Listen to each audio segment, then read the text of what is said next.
Hello friend, today we are going to study allosteric inhibition and feedback mechanism.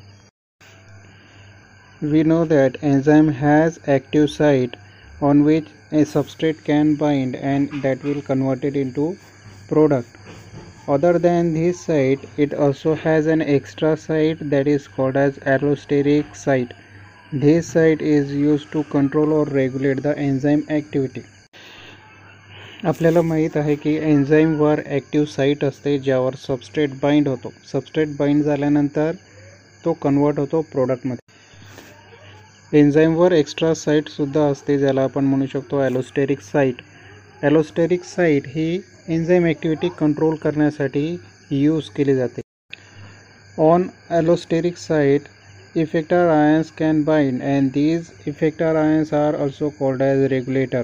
Means they regulate the enzyme activity, either activating or inhibiting the enzyme activity. That's why there are two categories of regulator: allosteric activator, which increase the enzyme activity, and second category is allosteric inhibitor, which decrease the enzyme activity. This is called as allosteric regulation, and the method by which this is regulated is called as feedback mechanism.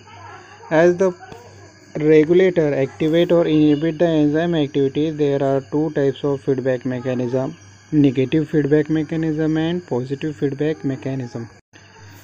allosteric site वर effector ions bind होतात. हे effector ions enzyme activity increase करू शकतात आणि decrease करू शकतात. त्यावरून त्यांचे दोन कॅटेगरी येतात. एक आहे ॲलोस्टेरिक ॲक्टिवेटर जे एन्झाईम ॲक्टिव्हिटी इन्क्रीज करणार, आणि दुसरी कॅटेगरी आहे ॲलोस्टेरिक इन्हिबिटर जे एन्झाईम ॲक्टिव्हिटी डिक्रीज करणार. हे रेग्युलेशन जे ॲलोस्टेरिक साईटने रेग्युलेट होतं त्याला आपण म्हणणार ॲलोस्टेरिक रेग्युलेशन, आणि या पूर्ण मेकॅनिझमला आपण म्हणू शकतो फीडबॅक मेकॅनिझम. ज्या प्रकारे रेग्युलेटर हा एन्झाईम ॲक्टिव्हिटी इन्क्रीज और डिक्रीज करतो, त्या प्रकारे फीडबॅक मेकॅनिझमचे दोन टाईप आहेत: निगेटिव्ह फीडबॅक मेकॅनिझम ज्यात एन्झाईम ॲक्टिव्हिटी डिक्रीज होते, आणि पॉझिटिव्ह फीडबॅक मेकॅनिझम ज्यात एन्झाईम ॲक्टिव्हिटी इन्क्रीज होते. Suppose that if we want to convert substrate A into final product B, and this reaction has some intermediate product, like when substrate A it get converted into intermediate product B by the enzyme first, and later on the B intermediate product it get converted into intermediate product C by the enzyme 2, and finally C get converted into final product D with the enzyme 3. आपण एक example घेऊ. समजा आपल्याला substrate ए पासून D हा final product मिळवायचा आहे. या रिॲक्शनमध्ये काही इंटरमिजिएट प्रोडक्ट मिळतात. जसे सबस्ट्रेट ए जेव्हा इंटरमिजिएट प्रोडक्ट बी मध्ये कन्वर्ट होणार with the help of enzyme 1, आणि बी हा सी मध्ये कन्वर्ट होणार एन्झाईम 2च्या मदतीने. इंटरमिजिएट प्रोडक्ट सी हा फायनली डी मध्ये प्रोडक्टमध्ये कन्वर्ट होणार एन्झाईम 3च्या ॲक्टिव्हिटीने. तर यामध्ये काय असू शकते की इंटरमिजिएट प्रोडक्ट बी, सी आणि डी यापैकी कोणताही एक प्रोडक्ट हा ॲलोस्टेरिक साईटवर बाइंड होऊन एन्झाईम ॲक्टिव्हिटी रेग्युलेट करू शकतो. ओके, याचं आपण एक्झाम्पल घेऊ. Let's study the negative feedback mechanism. In negative feedback mechanism, the regulator or the effector ion, when it get bind to the enzyme at the allosteric site, it decreases the enzyme activity, and this type of regulator is called as inhibitor. Negative feedback mechanism मध्ये regulator हा जेव्हा एन्झाईमवर ॲलोस्टेरिक साईटला bind होणार तेव्हा तो काय करतो, enzyme activity decrease करतो. अशा प्रकारच्या रेग्युलेटरला आपण काय म्हणणार, इन्हिबिटर. एक्झाम्पल आपण घेऊ. जसं सेलमध्ये ग्लायकोलिसिस होईल, तर ग्लायकोलिसिसमध्ये काय होतं, ग्लुकोजचं कन्वर्शन होणार पायरुवेटमध्ये. यात एक महत्त्वाचा एन्झाईम येतो हेक्झोकायनेस, जो कन्वर्ट करणार आहे ग्लुकोज इंटू ग्लुकोज 6 फॉस्फेट. आता या रिॲक्शनमध्ये काय होणार, जसं सबस्ट्रेट म्हणजे ग्लुकोज हा जास्तीत जास्त प्रमाणात ग्लुकोज 6 फॉस्फेटमध्ये कन्वर्ट होत जाईल, तर ग्लुकोज 6 फॉस्फेटची लेवल इन्क्रीज झाल्यानंतर ग्लुकोज 6 फॉस्फेट हा स्वतः ॲज अन ॲलोस्टेरिक इन्हिबिटर म्हणून ॲक्ट होतो. म्हणजे ग्लुकोज 6 फॉस्फेट हा इन्हिबिटर म्हणून ॲक्ट होणार आणि तो एन्झाईम हेक्झोकायनेसच्या ॲलोस्टेरिक साईटला बाइंड होईल.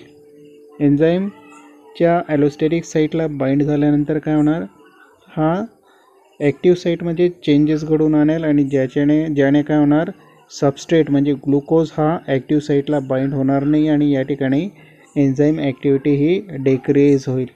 तर हे एक्झाम्पल आहे निगेटिव्ह फीडबॅक मेकॅनिझमचं. Now about the positive feedback mechanism. In this type of mechanism, a regulator get bind to the allosteric site of an enzyme and increase the enzyme activity. This type of regulator is called as activator. Positive feedback मेकॅनिझममध्ये काय होतं, regulator हा एन्झाईमच्या ॲलोस्टेरिक साईटला bind होणार आणि एन्झाईमची activity वाढवणार आहे, म्हणून याला आपण ॲलोस्टेरिक ॲक्टिवेटर असं म्हणतो. For example, glycolysis, when fructose 6-phosphate it get converted into fructose 1,6-biphosphate with the help of enzyme phosphofructokinase. And when the more the concentration of fructose 1,6-biphosphate increases, this product get bind to the allosteric site of an enzyme phosphofructokinase and activates the enzyme activity, means it increases the enzyme activity. Thus, as a result, more and more fructose 6-phosphate get converted into fructose 1,6-biphosphate. Positive feedback मेकॅनिझममध्ये काय होणार आहे, regulator हा एन्झाईमच्या ॲलोस्टेरिक साईटला bind होईल आणि तो enzyme activity वाढवणार आहे, म्हणूनच त्याला आपण ॲक्टिवेटर असं म्हणतो, ॲलोस्टेरिक ॲक्टिवेटर. एक्झाम्पल आपण घेऊ ग्लायकोलिसिसचं, ज्यात काय होतं, दुसरा एन्झाईम आहे त्या ठिकाणी फॉस्फोफ्रुक्टोकायनेस, जो फ्रुक्टोज 6 फॉस्फेटचं कन्वर्शन करणार आहे फ्रुक्टोज 1,6-बायफॉस्फेटमध्ये. आणि ज्या वेळेस जास्तीत जास्त प्रमाणात फ्रुक्टोज 1,6-बायफॉस्फेट तयार होतो, तो बाइंड होणार आहे एन्झाईमच्या ॲलोस्टेरिक साईटला आणि एन्झाईम ॲक्टिव्हिटी ही वाढवणार आहे. म्हणजे जास्तीत जास्त फ्रुक्टोज 6 फॉस्फेट हा कन्वर्ट होणार आहे फ्रुक्टोज 1,6-बायफॉस्फेटमध्ये. या प्रकारच्या फीडबॅक मेकॅनिझमला आपण म्हणू शकतो पॉझिटिव्ह फीडबॅक मेकॅनिझम. अशा प्रकारे फीडबॅक मेकॅनिझम आणि ॲलोस्टेरिक इन्हिबिशन हे एकच प्रोसेस आहे.